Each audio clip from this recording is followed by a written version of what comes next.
За сайн бацгаана уу. За намайг урьж яриулж байгаад маш их баярлалаа. Өнөөдөр ингээд би яг өөрийнхөө одоо дошин дээрээ ирлээ гэж манай монголчууд хэлдэг. Дош гэдэг чинь нөгөө толгод. Яг энэ толгод энэ соёлын ордон байгаа энэ хэсэгт би яг төрж өссөн. Энэ хажуутлын 3 дугаар байранд бага нас маань өнгөрсөн. Тэг яг та нар шиг ингэ суугаад энд одоо дуртай кинонуудаа үздэг байлаа. Тэгээд Оросын кинонуудад их дуртай байсан. Ялангуяа одоо Василий Шукшин нь бол миний хамгийн дуртай найруулагч байлаа. За тэгэхээр энэ бага насны дурсамжаа ярихын зэрэгцээ та нартайгаа өөрийнхөө за миний презентацийг тавьчих залуучуудаа. За өнөөдөр энэ яриа өгнө гэж уурахаар би яасан. Ямар сэдвээр ярих вэ гэж бодлоо л да. Мэдээж одоо их хурлын гишүүний хувьар хууль ярьж болно.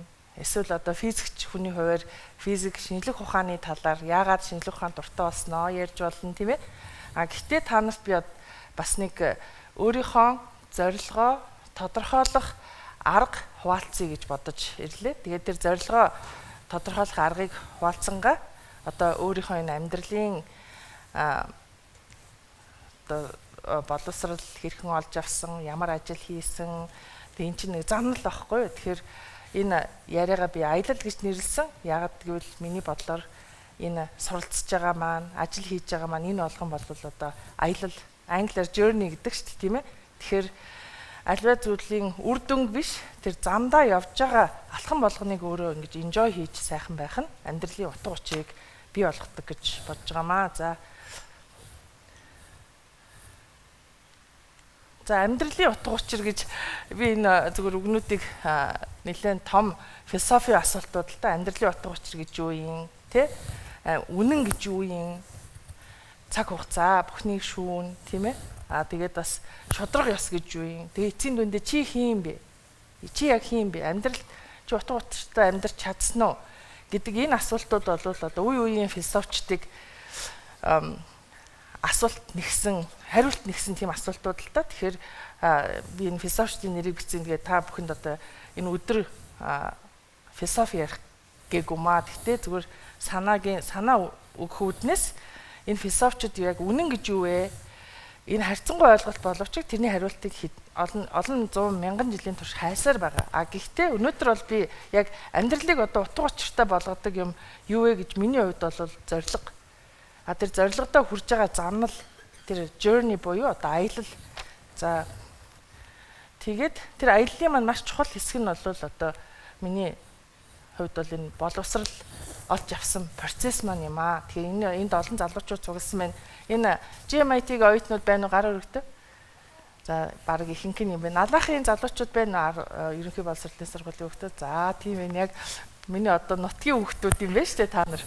За энэ налахаас ихэлсэн аялал гэж яагаад би нэрлсэн бэ гэхээр яг та нарт түрүүн хэллээ шүү дээ яг эндээс эхэлсэн. За энэ дээр бол би ингээд нэг боловсрол олж авсан алхмуудаа ингээд цуулаа бичсэн. Гэхдээ та нар сонирхолтой байж магадгүй нь гэвэл би налахын одоо Эрдмийн оргил гэж нэртэй болсон санагдаж байна. Тухайн үед 2 дугаар дунд сургууль тэрийг төгссөн. Тэгээ 2 дугаар сургуулийнхаа 8 дугаар анги төгссөн. Тэгээд налахаас би одоо олон удаа дүүргийн математикийн олимпиадад авраг болж ирсэн. 6 удаа физикийн олимпиадад авраг болж ирсэн. Нийслэлд очиод Улаанбаатар хотын авраг болж ирсэн. Улсын олимпиадад ороод би алт мөнгө хүрэлт медалуудыг авч ирсэн математик физикээр. Тэгэхээр тэр олон олимпиадад оролцох. Тэгээд цаашлаад одоо Америкт очиж доктор хамгаалах суурийг бол энэ налах маань надад тавьж өгсөн юм аа. За тэгээд 16 наснда их сургуулийн дэргэд физик математикийн өнзөрүүлсэн сургалтын анги төгслөө. Залгуулад Монгол Улсын их сургуульд орж суралцаа физикийн ангийг онц төгссөн. Тэгээд яг тэгэхэд Монголд анх магистр гэж хөтөлбөр бий болоод тэгээд би магистрийн хөтөлбөр шууд залгаж суралцаад Монгол Улсын анхны магиструудын нэг болж илаа. Дараа нь Итали улсын Триест хотноо олон улсын онлайн физикийн төвд их энергийн физикээр бас диплом хамгаалаад магистртаа дүйдэг. Тэгээ Италид байхдаа цаашаа явж суралцах арга замаа хайжгаад Америкийн нэгдсэн улсын Хойд Каролинагийн улсын их сургуульд физикээр одоо цөмийн физикээр доктор хамгаалахаар суралцж явсан. Тэгээ 29 наснда доктор хамгаалж исэн. Тэгэхээр энэ замнал маань бол эндээс ихтэй. Гэхдээ энэ доктор хамгаалах зорилгыг бол би өөрөө 15 настайдаа өөртөө тавьсан байсан. Тэр миний хувьд маш чухал байсан. Тэр зорилгоо тодорхойлсон маань. Тэгээд аяар би хэрхэн зорилго тодорхойлох талаар та нарт бас тактикаас хуваалцъя. За энд байгаа зураг бол Мичл гээд манай докторийн ажлыг удирдсан багш, маш их нэр хүндтэй эрдэмтэн. Тэгээ би бас дараа нь Мичл багшийнхаа нэрээр Мичлгээ сан байгуулсан. Тэгээ одоо манай Мичл сан бол олон 10 оюутнуудад математик, физик, хим, биологиор суралцж байгаа оюутнуудад бас тэтгэлэг өгдөө. За дараагийн бол би ажлынхаа аяллыг хуваалцлаа. За энэ бол яг хуу доктор хамгаалснаас хойших. Гэхдээ доктор хамгаалснаас өмнөх гэвэл 1 жил Монгол Улсын их сургуулийн онлын физикийн төвөнд багшилсан. За тэгээд доктор хамгаалчаад Америкийн Livermore-ийн үндэсний хүрээлэн гэдэг юм лабораторид би судлаач хийгээд дараа нь тэндээс Стэнфордын их сургуульд зочин профессор судлаачаар өргөдөж ажилласан. Тэгэхээр Стэнфордод тэгж ажилласнаас хойш одоо ч гэсэн би Стэнфордод affiliate гэж статусаа хадгалдаг. Тэгээд Стэнфордод байх үед намайг бас Монгол улсаас тухайн үеийн гадаад хэргийн сайд холбогдоод манай Монгол улсын цөмийн асуудлуудаар хууль эрх зүйн орчноо сайжруулж байна.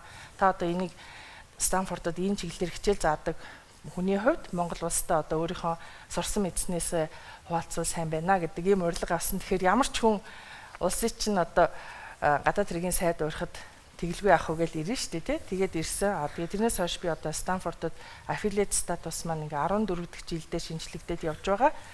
Тэгээд Монголдо ирээд үндэсний аюул байдлын зөвлөлд ажилласан, гадаад харилцааны яамны элчин сайдаар ажилласан. За цаашлаад 2016 онд Монгол Улсын их хурлын гишүүнээр сонгогдсон. Тэгээд 4 жил их хурлын гишүүн хийгээд дараа нь би ногоон барилгын хүрээлэн гэдэг байгууллагын ерөнхийлөгчөөр сонгогдож ажилласан. Тэр хугацаанд бол эрчим хүчний хэмнэлттэй, усны хэмнэлттэй юм барилга гэж юу вэ гэдэг тодорхойлолтыг боловсруулах ажлыг Монголынхаа одоо олон архитект, инженерүүд тэг хамтран боловсруулсан. Тэгээд энэ ногоон барилгын хүрээлэнгийн захирал байх үедээ Герман Монголын сургуультаа, танаа сургуультаа одоо самын жижиг байгуулж бид нар энэ эрчим хүчний симуляцийг бол танаа сургуулийн оюутнуудаас суралцж байгаа. Тэр хичээлд суусан хүүхдүүд байна уу? Алтан гэрэл агши. Эрчим хүчний симуляц хийсэн хүүхдүүд бас энэ байж магадгүй юм. За тэгээд одоо ахаад 2 дахь удаага улсын их хурлын гишүүнээр сонгогдсон ажиллаж байна. Тэгэхээр энэ замнал маань ажлын замнал маань бас л эндээс ихтэй. Гэхдээ энэ бол бас нөгөө хүрсэн газар чухал. Гэхдээ бас замдаа явж байгаа ажлуудаа бас хүн enjoy хийж тэ утга учиртай байвал тэр нь жинхнээсээ одоо амьдралыг утга учиртай болгодог юм бол тэр аялал юм а гэдгээ дахин хэлье. За тэгээд энэ налахаас хэлсэн аялал, энэ амьдралын утга учир, энэ замнал маань одоо цаашгаа явах гэсэн. Энэ хаа намайг авчихсан бэ гэдгийг би бас нэг жоохон тэмдэглэх гэж үзсэн.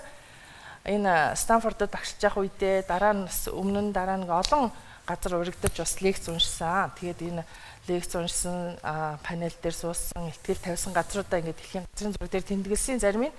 Тэгэхээр та нарт юу гэж хэлэх гэсэн бэ гэхээр энэ налахаас эхэлсэн Игэл жирийн уурхаачны охин би. Манай ээж бол дунд сургуулийн математикийн багш. Тэгэхээр багш уурхаачин гэр бүлийн одоо энгийн нэгэн айлын охин би. Энэ олон газар явах, энэ олон улсад урагдаж лекц уншихын боломжийг нээж өгсөн юм бол боловсрал. Тэгэхээр бүгдээрээ боловсрлоо, хичээх хэрэгтэй. Тэгээд бас боловсрал олж авахын зэрэгцээ зоригтой байсан маань намайг бас илүү урагшаа хөтөлсөн юм болов. За энэ дараагийн уучлаарай. За зорилго тодорхой бол зам шулуун гэдэг үгийг та нарыг би тогтоогоосаа гэж бодож байна. Тэгээ зорилгоо 15 настайдаа би доктор хамгаалъя гэсэн зорилго тавьсан. Тухайн үедээ Америкт хамгаална гэдэг төсөөл надад байгаагүй боловч ямар ч байсан их сургуулийн онц төгснө. Тэгээд багшилж байгаа дахиад докторантурт яваад тухайн үед докторантур гэж байсан. Аспирантурт яваад тэгээд дараа нь доктор гэж ийм төлөвлөгөө гаргасан байсан. Тэр төлөвлөгөө маань намайг бас ямартай ч гэсэн энэ юунд хүргэсэн. За тэгээд сүүлд харсан чинь тэр зорилго тодорхой зам шулуун гэдэг зорилгоо тодорхойлоод тэргээ нэг хэмжих арга байд юм байна. Тэрийг энэ смарт гэдэг аргыг та нарыг би тогтоогоод аваасаа гэж хүсэж байна. Смарт гэдэг нь бол энэ зорилгоо зөв тодорхойлж чадсан уугүй юу? Тэрэндээ хүрэх уугүй юу гэдэг нэг арга техник. Энэ арга алхмуудыг дагах юм бол хүн зорилгодоо хүрч болдог гэж үздэг.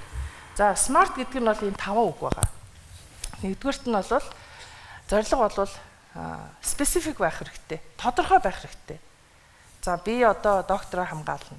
Эсвэл за би ямар нэгэн шинэ бүтээл хийн. За эсвэл би өөрөө бие даасан үзэсгэлэн гаргана, артист хүн бол тийм ээ.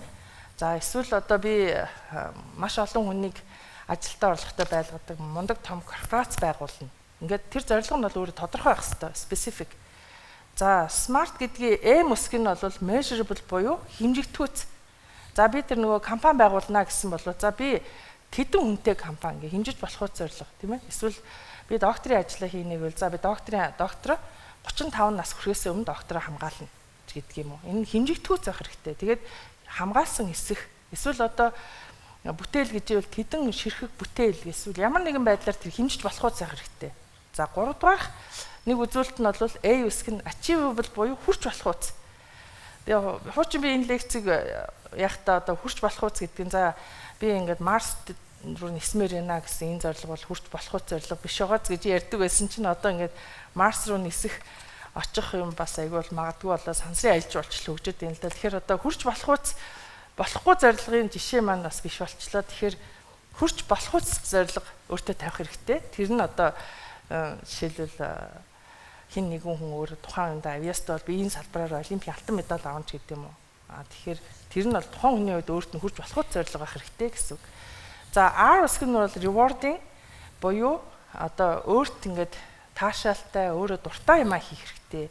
Тэр зорилго маань ингээд одоо тэр зорилготой хүрлээ гэхэд тэр нь өөрт ингээд кайфтай биш тийм ээ.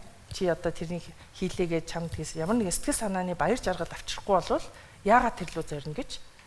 За R бол тэгээд rewarding гэдгийг тэр утгаараа бол өөрийнхөө нөгөө дуртай юмаа, хоббигоо юунд ингэж сэтгэл санааны хувьд одоо өөрт сайхан байдаг вэ гэдгээ олж танихад маш чухал. За T бол time specific буюу одоо timed байх хэрэгтэй, хугацаатай. Би одоо хизээ нэгэн цагт тэр нь хүрнэ биш. Тэр нь бол хугацаатай байх хэрэгтэй.